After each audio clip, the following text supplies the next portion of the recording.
Imagine knowing the exact moment of your death. Would you face it with calm acceptance, or would you wonder if something more sinister was at play?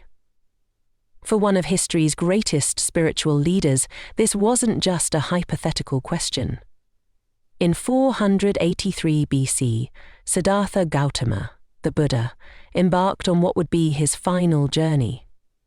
At 80 years old, his body was failing, but his mind remained as sharp as ever. He knew his time was near.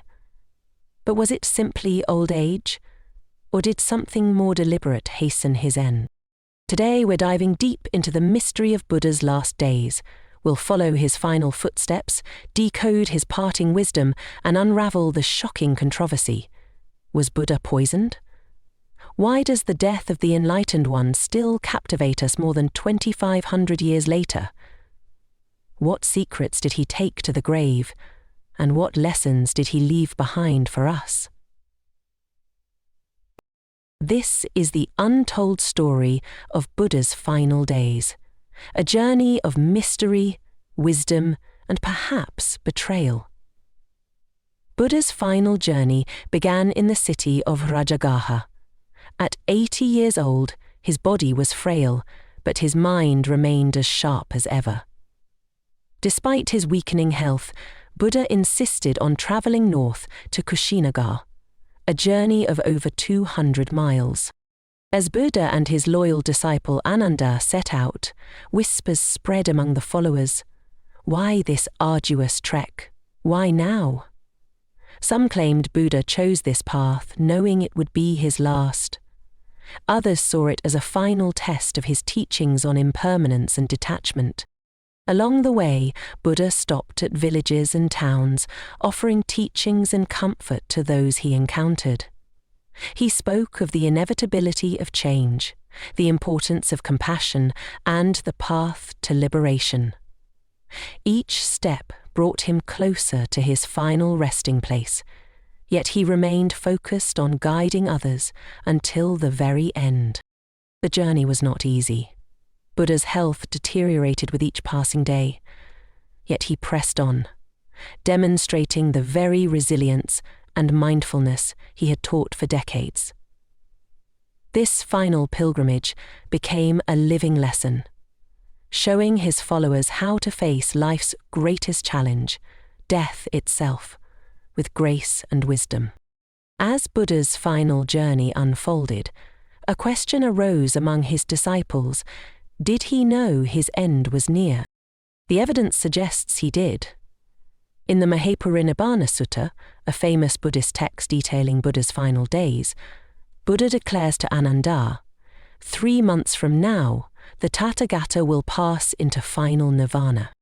This startling proclamation came after Buddha deliberately rejected the option to extend his life, choosing instead to relinquish his will to live. But Buddha's foreknowledge went beyond mere prediction.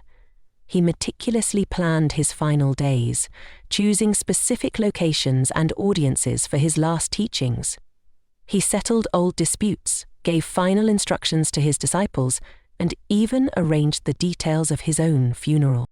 This awareness didn't lead to fear or despair. Instead, Buddha used his impending death as a powerful teaching tool. He demonstrated how to face mortality with equanimity, turning his own passing into a final, profound lesson on impermanence. Buddha's foreknowledge raises intriguing questions. Was this a display of superhuman insight, or was it the calm acceptance of a man who had spent a lifetime preparing for this moment? Whatever the case, Buddha's approach to his own death became one of his most enduring teachings. As Buddha's journey neared its end, he and his disciples arrived at the small village of Pava. Here, a devout metalsmith named Kunda invited Buddha to his home for a meal. Little did Kunda know, this simple act of generosity would become one of the most talked about meals in religious history. Kunda prepared a special dish for the revered teacher, Sukara Madhava. The exact nature of this food remains a mystery. Some translate it as tender pork, others as mushroom delight. Whatever its content, Buddha accepted the offering with gratitude. After the meal, Buddha fell ill. He experienced severe pain and dysentery. Yet, in a remarkable display of compassion, Buddha's thoughts turned to his host. He instructed Ananda to reassure Kunda, stating that offering a Buddha's last meal was an act of great merit, not something to regret. Kalja's truth. He finally detached himself from the world. His resolution had finally determined, and he burst through the forest, Kalja's mind too continuing to Kushingar. He trudged on, stopping frequently to rest, his resilience a final lesson to his followers. The nature of Buddha's final meal has sparked centuries of debate and controversy. Was it simply food that disagreed with him, or was there something more sinister at play? Though the idea of poisoning has sparked centuries of debate, most scholars today believe it was simply the natural result of Buddha's age and the harsh conditions of his journey. Yet the mystery lingers, adding another layer of intrigue to Buddha's final days. Some ancient texts suggest the Sukkara Madhava contained poison, either accidentally or intentionally. This theory gained traction over time, with various interpretations emerging. Some claim it was a tragic mistake, others a deliberate act, with motives ranging from jealousy to a misguided attempt at spiritual service. However, many scholars reject the poisoning theory outright. They argue it's a later addition to the story, possibly meant to draw parallels with other religious figures or to emphasize Buddha's superhuman endurance. These experts point out that Buddha's symptoms align with natural causes, given his advanced age and the rigors of his final journey. Interestingly, Buddha himself seemed to dismiss any notion of foul play. In his final hours, he praised Kunda's offering, calling it equal in merit to the meal that preceded his enlightenment. This statement suggests Buddha saw his last meal not as a cause of death, but as a significant spiritual event. The controversy surrounding Buddha's last meal serves as a reminder of the complex interplay between history, legend, and spiritual teaching in religious narratives. Whether poisoned or not, this meal became a powerful symbol of Buddhist teachings on acceptance, impermanence, and the illusory nature of physical existence. After his arduous final journey, Buddha arrived at Kushinagar, a small town nestled in the foothills of the Himalayas. This seemingly unremarkable place was destined to become one of Buddhism's most sacred sites. As they entered the town, Buddha directed Ananda to prepare a resting place between two sal trees. The choice was deliberate. Buddha had been born under a sal tree, and now he would pass away between them, completing the circle of his earthly existence. Despite his weakening body, Buddha's mind remained clear. He used this moment to impart a final lesson on impermanence. He told Ananda, "All compounded things are subject to decay. Strive with diligence." Uniform. Even in choosing his final resting place, Buddha turned the act into a teaching. The setting sun painted the sky in vibrant hues as Buddha lay down on his right side, his head facing north. The sal trees, as if sensing the momentous occasion, burst into unseasonal bloom, showering pale petals upon the dying sage. Kushinagar, once an obscure town, was about to witness an event that would echo through millennia. The stage was set for Buddha's final teachings, his last breaths, and his passage into parinirvana, the ultimate release from the cycle of rebirth. As Buddha reclined between the sal trees, he seized this final opportunity to impart his most essential teachings. Despite his failing body, his mind remained razor-sharp, his words carrying the weight of a lifetime's wisdom. in directus Buddha, neos familias cato cibate. Kneeling nearby was his devoted disciple Ananda. For decades, Ananda had walked beside Buddha, witnessing his teachings and spreading the Dharma. But now, as the end neared, Ananda's heart was heavy. How could he accept the loss of his teacher, his guide, his friend? His eyes, filled with unshed tears, betrayed the sorrow he struggled to contain. Buddha, ever attuned to the emotions of those around him, turned his gaze to Ananda. His voice was soft but steady. "You have done much good, Ananda.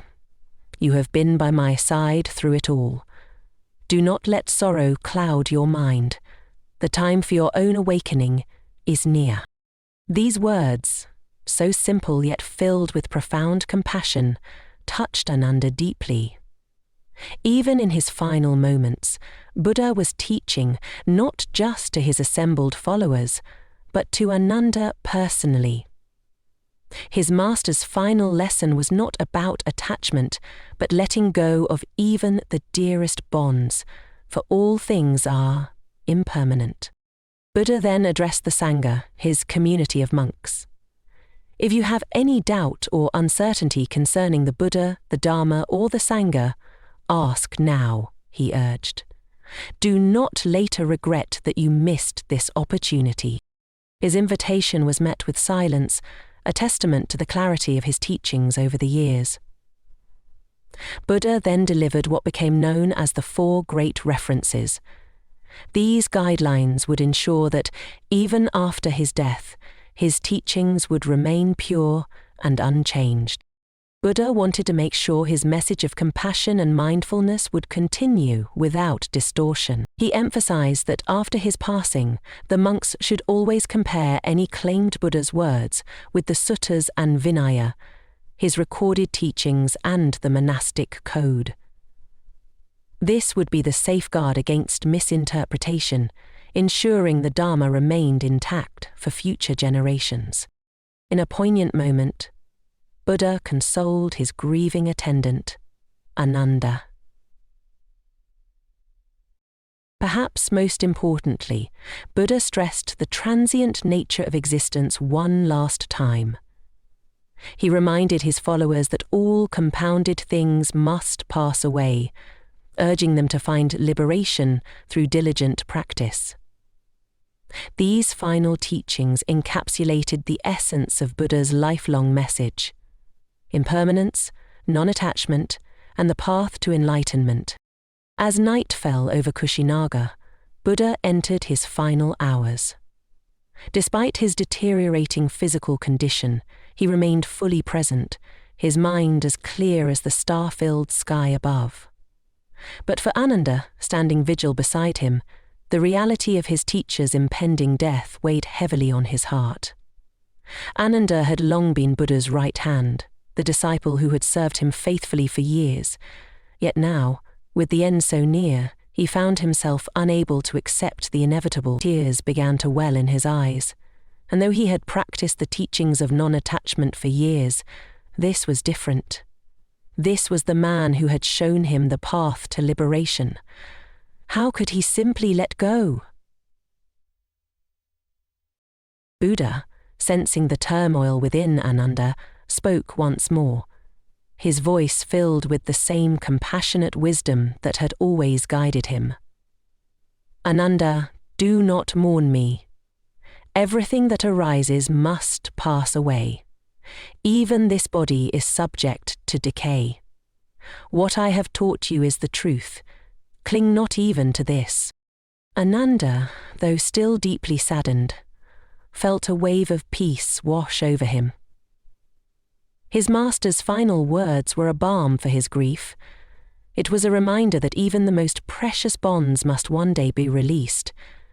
And in that moment, Ananda understood that the greatest act of love was to let go. During these precious moments, Buddha displayed extraordinary compassion. When he heard that an ascetic named Subhadra wished to speak with him, Buddha overruled Ananda's protective objections.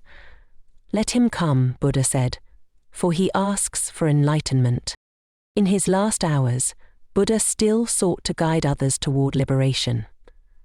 Siddhartha's encounter with the dying Buddha proved transformative. After a brief discourse, Siddhartha became Buddha's final direct disciple, finding enlightenment mere hours before Buddha's passing. This last conversion underscored Buddha's unwavering commitment to teaching until his final breath. London. As midnight approached, Buddha addressed his assembled disciples one last time. He encouraged them to continue their spiritual practice diligently, reminding them that all composite things are subject to dissolution. Even in these final moments, he embodied the equanimity he had taught throughout his life. The air grew thick with emotion as Buddha's breaths became shallower. His disciples, realizing these were truly their last moments with their teacher, struggled to come to terms with the impermanence Buddha had so often spoken about.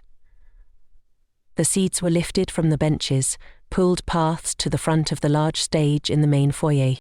The final hour of the Enlightened One had arrived, marking the end of an era and the beginning of a lasting legacy. As the night deepened, Buddha entered his final meditation.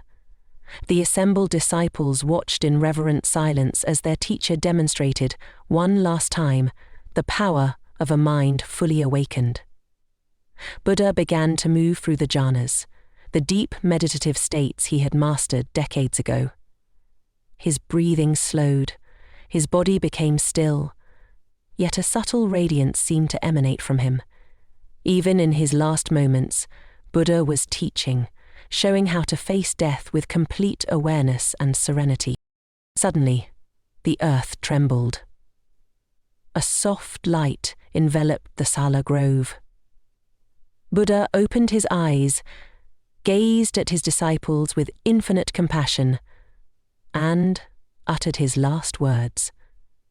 Then, with a final exhalation, he entered parinirvana, the state beyond birth and death, into sleep, his last words. For a moment, time stood still. The gathered monks, despite years of teaching on impermanence, found themselves stunned by the finality of this moment. Anuruddha, one of Buddha's chief disciples, broke the silence. All must lay aside the aggregates in this world. Lines appear. A master such as this, a supreme person, a conqueror with power of will, the Tathagata has attained Nibbana.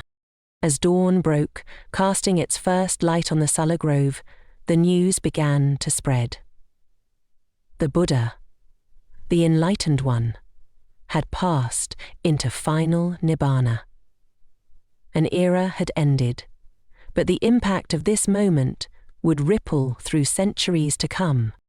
In the stillness of that fateful night, Buddha's final words echoed through the Sala Grove, leaving an indelible mark on his disciples and on the entire Buddhist tradition. Translated into English, his final words convey a powerful message. Now, O monks, I declare to you, all conditioned things are subject to decay. Voyushgelegt. Drive on with diligence. These weren't merely the parting words of a dying teacher. They were the distillation of Buddha's entire philosophy, a final reminder of the core truths he had spent his life illuminating. The first part, all conditioned things are subject to decay, reaffirms the fundamental Buddhist concept of impermanence. Buddha used his own passing as the ultimate teaching moment, demonstrating that even an enlightened being is subject to the natural law of dissolution. The second part, strive on with diligence, is a call to action. Buddha's final instruction urges his followers not to despair at his passing, but to redouble their efforts on the path to enlightenment. It's a reminder that each individual must work out their own salvation with diligence. These last words embody the essence of Buddha's teachings, a clear-eyed acceptance of reality coupled with an empowering call to spiritual effort. They continue to inspire millions of Buddhists worldwide, serving as a compass for those navigating the path to enlightenment. As the first rays of sunlight pierced the Sala Grove, the reality of Buddha's passing began to sink in. The reactions among his disciples were as varied as human emotion itself. Some of the younger, less advanced monks wept openly, their cries piercing the morning air. "Too soon has the Blessed One passed away," they lamented, overwhelmed by grief. Others sat in stunned silence, grappling with a profound loss. In stark contrast, the elder monks, who had absorbed Buddha's teachings more deeply, remained composed. Anuruddha, displaying remarkable equanimity, reminded the gathering, "Enough, friends, do not sorrow, do not lament. Has not the Blessed One already told us that all things that are pleasant and delightful are changeable, subject to separation and becoming other?" Ananda, a Buddha's devoted attendant, found himself caught between these two responses. Though deeply saddened, he took on the responsibility of informing the neighbouring Malla clan, in whose territory Kushinagar lay. The news spread rapidly, and soon preparations for the funeral rites began. The Mallas arrived with flowers, incense, and musical instruments, honouring Buddha with celestial songs, dances, and offerings. For 7 days, they paid homage to Buddha's body, creating a festival-like atmosphere that celebrated his life and teachings rather than mourning his death. This immediate aftermath of Buddha's passing became a living lesson in his teachings. It demonstrated the different stages of understanding impermanence and non-attachment, while also showing how Buddhist practice transforms the experience of loss and grief. Buddha's death marked not an end but a beginning. His passing into parinirvana set in motion a legacy that would shape the spiritual landscape of the world for millennia to come. In the days following his death, Buddha's closest disciples gathered to preserve his teachings. This led to the first Buddhist council, where Buddha's words were collected and codified, ensuring his wisdom would endure long after his physical form had gone. This act of preservation laid the foundation for Buddhism's spread across Asia and, eventually, the globe. Buddha's final days became a powerful teaching in themselves. His foreknowledge of death, his final journey, and his serene passing all served to reinforce his core teachings on impermanence and the importance of mindful living. These events, as much as his words, continue to inspire Buddhist practitioners today. The manner of Buddha's death also had a profound impact on Buddhist philosophy. It underscored the truth that even the most enlightened being is subject to the laws of nature, reinforcing the Buddhist view of the fundamental nature of reality. Perhaps most significantly, Buddha's passing transformed him from a living teacher to a universal symbol of enlightenment.